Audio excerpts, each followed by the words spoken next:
video.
So guys, this is a Bible everlasting message, and tonight we are privileged to be communing together so that we can share a very crucial topic which is arising, and it's for all Christians that we should know about these things.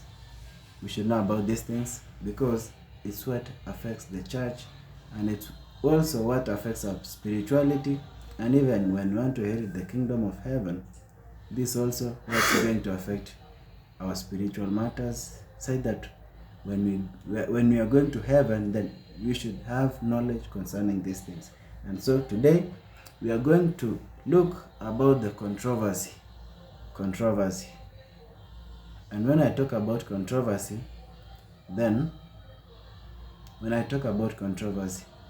then we have to understand first what's controversy in relation to biblical matters. What's controversy? And first of all, when I talk about controversy is these two things which are in contrary. They are not going alike, or they are not in the same way. They are not agreeing together. So when we say controversy in terms of biblical matters, what are we talking about? Then we have to realize, and we are privileged today that as we are going to share these things, it's a privilege for you who is going to look at this video, because you are going to learn more about this controversy. What's controversy, and which controversy is going on in terms of biblical matters, even in our lives when we are Christians, and every person who is there. So we will continue concerning the controversy. So I've just given the preview concerning controversy, what controversy is. Then at this point, we are going to look at controversy in terms now of biblical. Where does it occur? Where does controversy occur? And how does it occur? For example, let me just give a story, a small story. For example, your father or someone has just told you, do this thing. Someone has told you, do this thing. Then you fail to do that. It was the will of that person for you to do that, but then you go contrary and even do against that will. Then that's now, it goes in a controversial way, because they are not agreeing together. According to the way maybe those people agreed each other, then they are not going together in alignment in which they had agreed. And so we are going to look at this controversy in biblical matters. And this controversy, it really appears to be the most crucial thing, and which is it's affecting even our human nature. It's affecting our human nature. When you are human seated there, or any elsewhere you are, then this controversy is affecting you, and we are going to look at this. So watch till the end, then you'll be blessed. And therefore we are going to look at this controversy now. We'll take all this story back to creation, Genesis 1:1. Genesis 1:1, the English Bible. I'll be using King James Version today. I'll be using, even for some text, I may use Kiswahili. So, in this King James Version, Genesis 1:1, it says, "In the beginning, God created heaven and the earth. And the earth was without form and void, and darkness was upon the face of the deep, and the Spirit of God moved upon the face of the waters." And so, this is now the beginning of the ages where the world was now created. And this is where we are going to find our humanity. After all those creation from the first day, second day, third day, fourth, fifth, then on the sixth day, that's now when Adam and Eve were created. That's now where we come in as human beings. But where does this controversy begin? Because Adam and God, they were very good friends. They would work together. They would make jokes. They were just very, very true friends, because Adam realized that God, and also Jesus Christ, who was the actual creator, is the one. They realized that Christ is the creator, and it's Christ in whom they were supposed to worship. They were supposed to commune with him, and that Christ is the one who was to show that general love for this human being. And also, Adam and Eve also showed their love to God by being with him and even obeying him. But there's time we are going to see where this controversy begins. And so, when you talk about controversy, let me take back before now the creation of earth, back there in heaven. And this story we are going to get in. We are going to get in Ezekiel 28, Ezekiel chapter 28. First of all, in heaven, before even the creation, or when this earth was not created, it was void, and there was nothing. It had no any form, and the Spirit of God was upon the waters, and so that part before earth was created, that's back in heaven, we find God the Father is with Jesus Christ, and also there are angels. And among these angels, there was one who is called Lucifer. And this Lucifer, he was next to Christ in terms of position he was holding, because he was the covering cherub. He was the covering cherub. And he also led the angelic choir in heaven. He would sing so marvelously. Spirit of prophecy described that he had many voices, and he could sing it. Yeah, he could sing them very perfectly. And so this Lucifer, we'll also get in Isaiah 14. We'll just read that. This Lucifer, now after seeing that he's next to Christ, then he had that envy, and he was so jealous about this Jesus Christ being the Son of God. He had that envy, and in that envy, he always wanted to be higher than Christ. And that's when iniquity came into his heart. And he always looked himself that he ought to be higher than Jesus Christ. And this is where he failed. And from that, Jesus Christ even realized this, and he knew that this Lucifer is going to err. He's going to there's some sin which is developing inside him just because of envy. He was below Jesus Christ, but wants to be exalted and wants to be more than Christ. And even that same Christ is the one who created Lucifer. What an amazing God. But we'll see this. Let's read in Ezekiel 28. We are going to the book of Ezekiel. The book of Ezekiel, chapter 28, verse 13. Then we'll read through it so that we can realize what happened. 13, it says, "Thou hast been in Eden, the garden of God. Every precious stone was thy covering, and sardius, topaz, the diamond, beryl, onyx, and the jasper, and sapphire, and emerald, and carbuncle, and gold.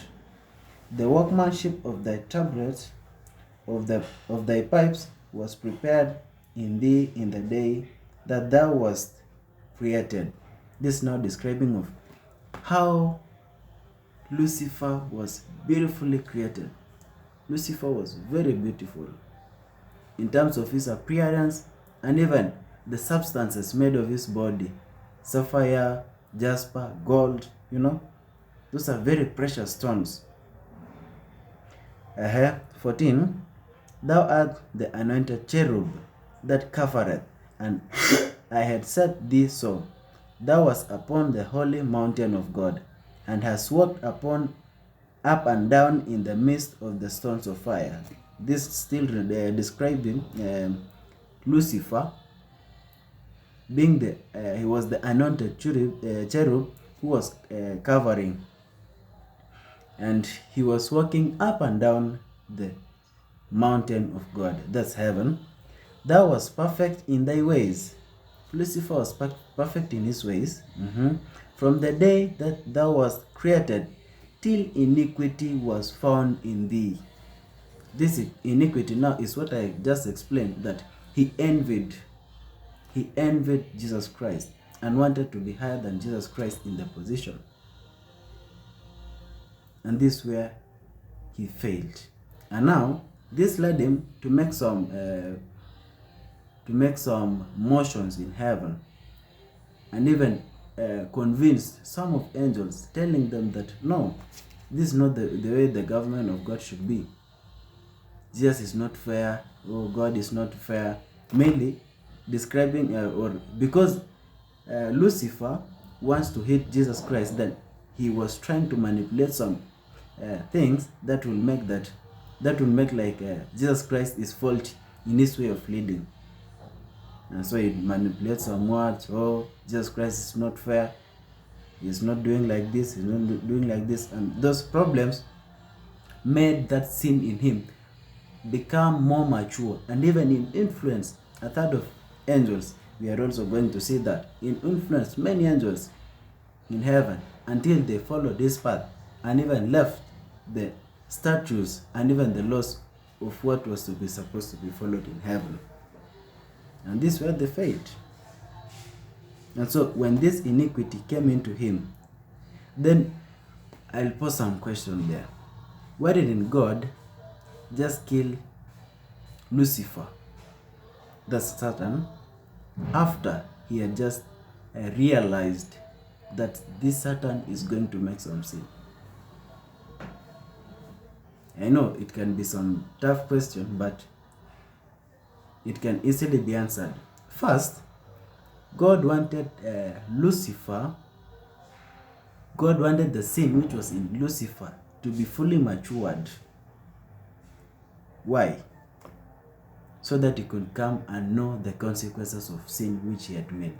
Second one, if God had killed Lucifer back there in heaven, then the rest of angels who would have seen the way God killed that Lucifer, who is Satan. So Lucifer, the name came and changed to be the devil. We are going to see that in Revelation chapter 12. The names of Satan after he had been thrown down from heaven into abyss, which is this earth. So if angels would have seen this marvelous thing, because they had never seen any dead being, God maybe take any of his weapons, I don't know, or even his power, and kill this Lucifer, then what would be the impression of all other angels back then in heaven? They'll be there worshiping him in fear. They'll be horrified because they know that if you're going to fail to worship him, then he'd kill us. And that's not the worship in which God, our Lord, who is merciful and just, wants. He's just. That's why he left Satan for the sin in him to develop. Then he just threw him down into abyss. So our God is merciful and just. And that's where now the controversy now begins.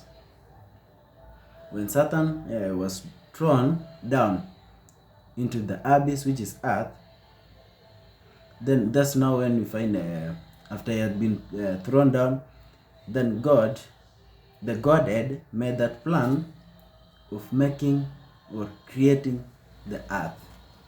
And in this creation of earth, it was a very good thing, because even the other worlds were rejoicing because of the creation of God. God creating all those things in this new earth, which is the earth we are living in. It was very perfect.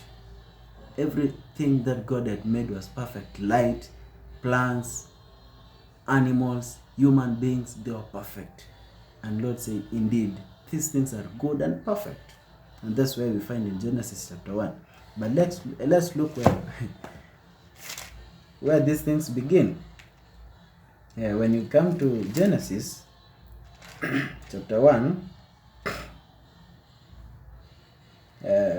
you find the whole chapter 1, God's creation. Chapter 2, this now when God created Adam. It shows in details. It's not another account. Some doctrines treat like that. This is another account of creation, but this is just describing in details on how Adam and Eve were created. That's now in chapter 2.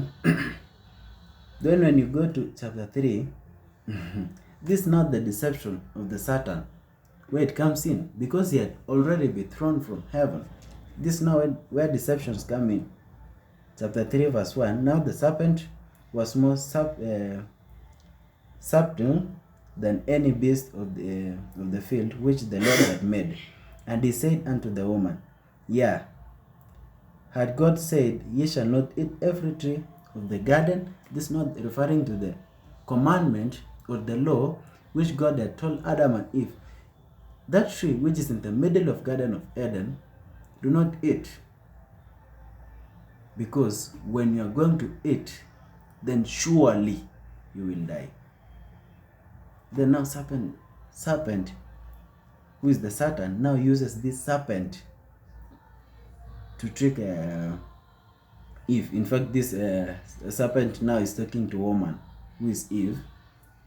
Yeah, and the woman said unto serpent, we may eat the fruit of the trees of the garden, but the fruit of the tree which is in the midst of the garden, God had said, ye shall not eat of it, neither shall you touch it, lest ye die. Even if you read in the previous part, God told Eve and Adam, man and woman, that do not eat.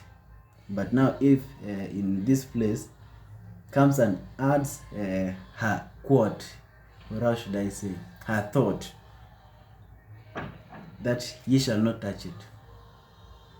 And this now, when serpent saw that there's a privilege of attacking this woman, because she forgets and adds even her own things. And this when she attacks her mind and lures her until she took that fruit. And when she made that bite, then she never died on the spot, because Lord had told them that you will surely die. Meaning, when you use the word surely, meaning it's something which is true and it's honest, you know. So when Eve took that fruit from the tree which was in the midst of the garden, then she never died. She never died. Then she saw like, is this God now, is he a liar? Then he saw that, if I never died, then why will my husband even die? So she took that fruit with her and gave it to Adam. And now when Adam saw this, Not that Adam was lied to, but Adam just took it because she never had the second thought. After knowing that Eve has just taken it, maybe if she would have refused taking it, then God may have found another place, another way of saving this woman. But because of her love and I don't know, he just took it. That's now when they realized that they were naked. They were covered with the glory of God. But now when they made this sin, the glory of God went away. They were not anymore covered with the glory of God. And when this glory of God, now they went hiding. Then when Lord comes and calls them, "Where are you, Adam?" "We are hiding." Oh. Then that's where they're making some lame excuses. That this now we find this controversy from heaven brought by Lucifer, who was the angel in heaven, the covering cherub, coming and lying to Adam and Eve. That's not the generation or the genealogy of all our humanity. And this now affects even us. Christian living in our entire lives, it affects us. Because of the sin, because of Adam and Eve not following the commands of God. They fell into sin of accepting what serpent told them. And this now, I just want to read from Isaiah. This really puts it in detail concerning the serpent, who is Satan also. Isaiah 14. I'll start from verse 12. Isaiah chapter 14. I'll start from verse 12.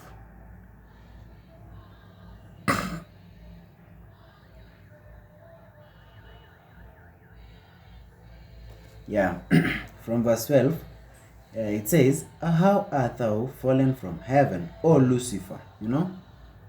It has now put the name Lucifer. "How art thou fallen from heaven, O Lucifer, son of the morning?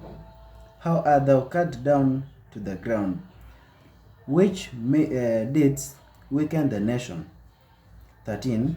"For thou hast said in thine heart, I will ascend into heaven, and I'll exalt my throne above the stars of God.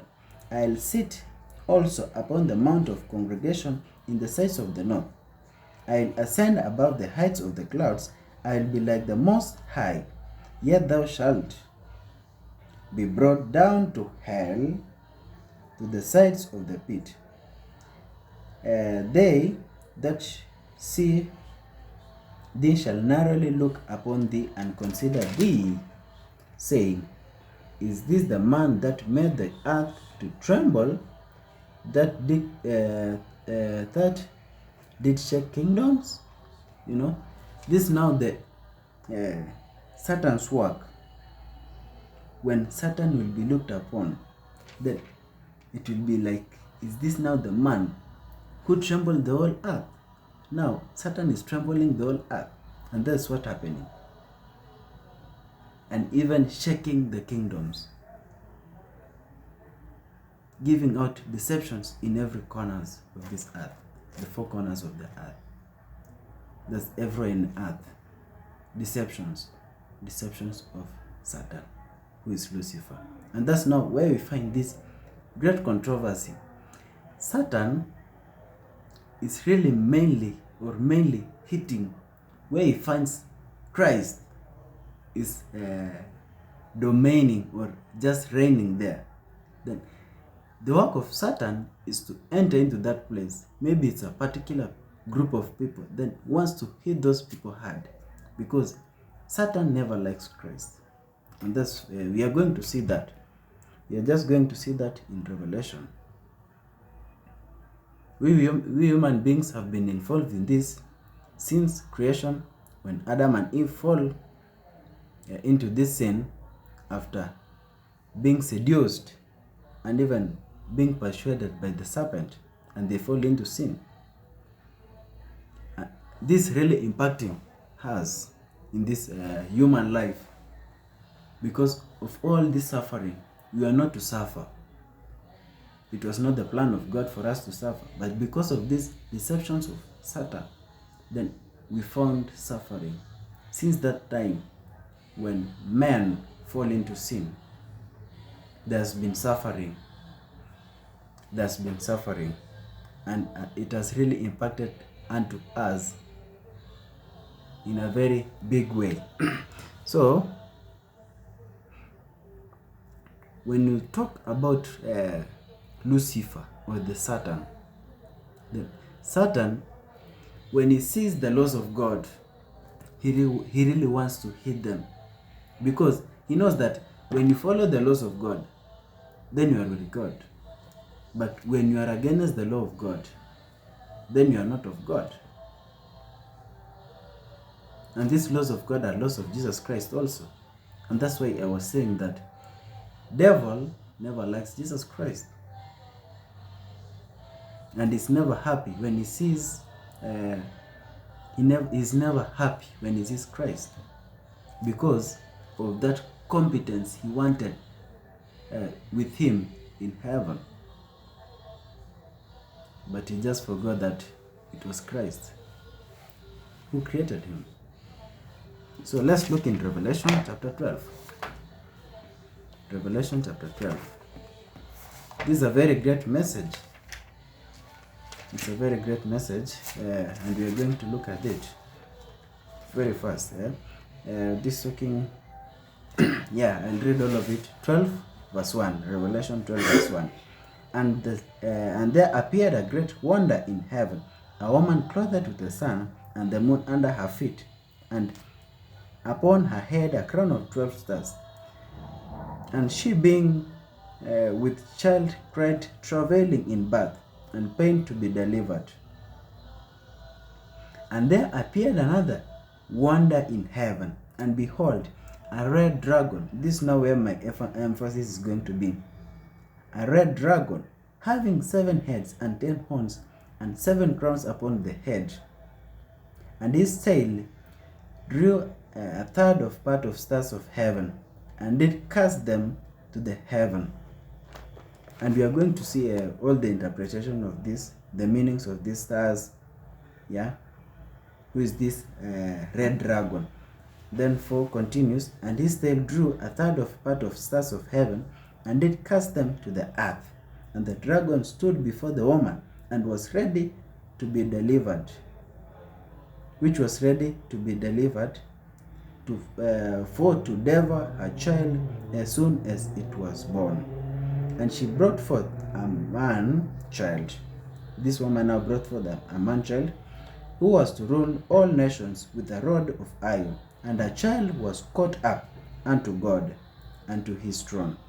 And the woman was fled into the wilderness, and she had a place prepared of God. And they should feed her there 1,260 days. And there was war in heaven. Michael and his angels fought against the dragon, and the dragon fought and his angels, and prevailed not. Neither was there a place found any more in heaven. And the great dragon was cast out, that old serpent, and the devil, and Satan, which deceived the whole world. He was cast out into earth, and his angels were cast out with him. And I heard a loud voice saying, Heavens, now is come salvation and strength, and the kingdom of our God, and the power of Christ. For accuser of our brethren is cast down, which accused them before our God day and night. So this is a very great message we are getting from this context, or this chapter. This chapter is now talking about the red dragon. In that verse 3, it's talking about a wonder in which this John Revelator saw. Then there's a red dragon who is coming from heaven, falling from heaven. And then we find this red dragon the interpretation of this red dragon in chapter 9, in verse 9, and the red dragon was cast out, the old serpent. Oh, the name of this red dragon is old serpent, called devil and Satan. This is now Lucifer. Then we found he had 7 heads and 10 horns and 7 crowns, and his tail drew the third part of the stars of heaven. So we are going to look at first, when you talk about the tail, what could it be? What could it be? The meaning of this tail, the tail of this serpent. And so we are going to look at tail. Let's look in Isaiah, if I'm not wrong.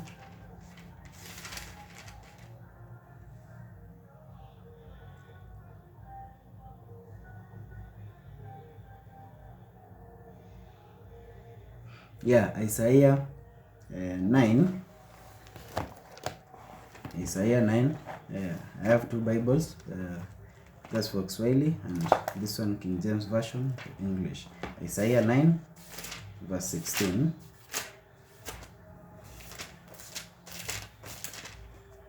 I just want all of us to get these concepts right, because when we realize about this controversy, then we'll know on how to resist the devil. Because we are in the last days, then we are prone to sin. And how are we going to resist the devil if this controversy is going on? If we don't realize this controversy, then we are going to fall into sin. And our chances will be very narrow of even seeing the kingdom of God. And so Isaiah 9 verse 15, concerning the tail. What's this tail? 9:15, and it says, and the ancient and honorable, he is the head, and the prophet that teacheth lies is the tail. Oh, yeah? The prophet that teacheth lies, he is the tail. Meaning that this tail is all concerned about the teaching of lies. That's according to the concept or where we find in Isaiah 9 verse 15. Teaching of lies is the tail, and that's why it dragged a third of angels, a third of stars, a third of stars from heaven, a third of stars. And these stars, what are these stars? We're also going to see that.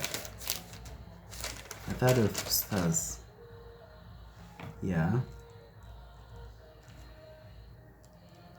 A third of stars. Now we are going to look at the meaning of these stars. We are going to the same Revelation chapter 1 verse 20.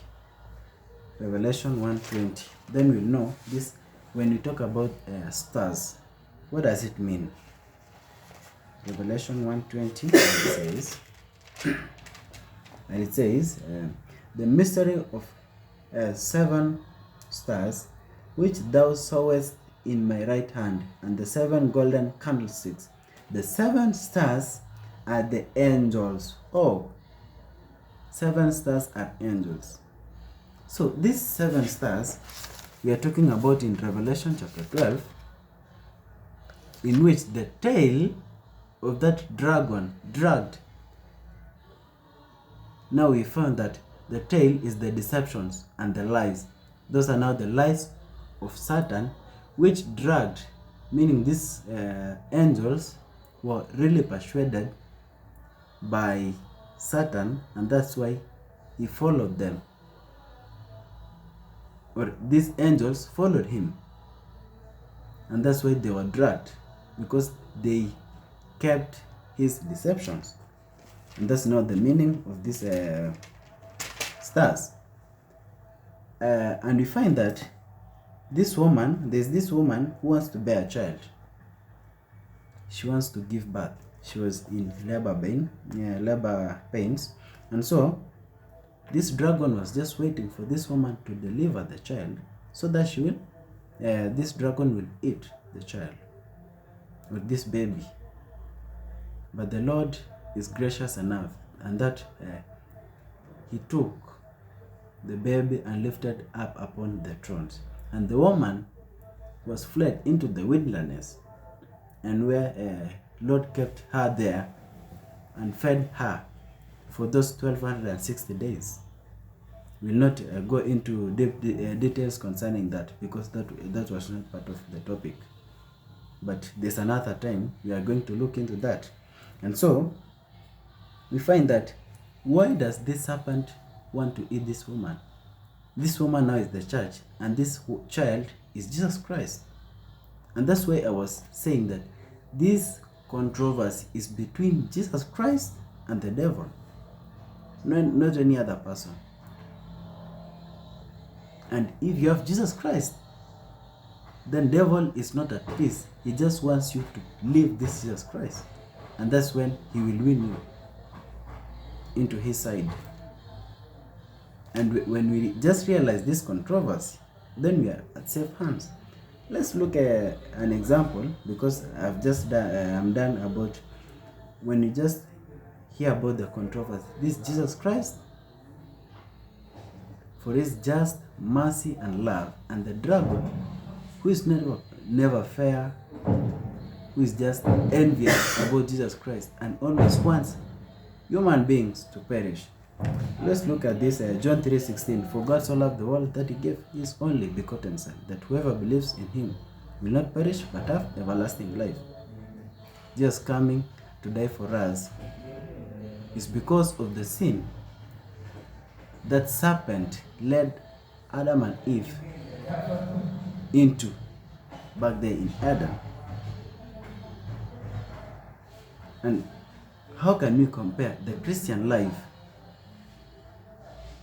Where do you find that when you are a Christian, you feel like you tend to have some suffering, or even generally as a human being, but mainly to Christians, you find that there's some suffering is going through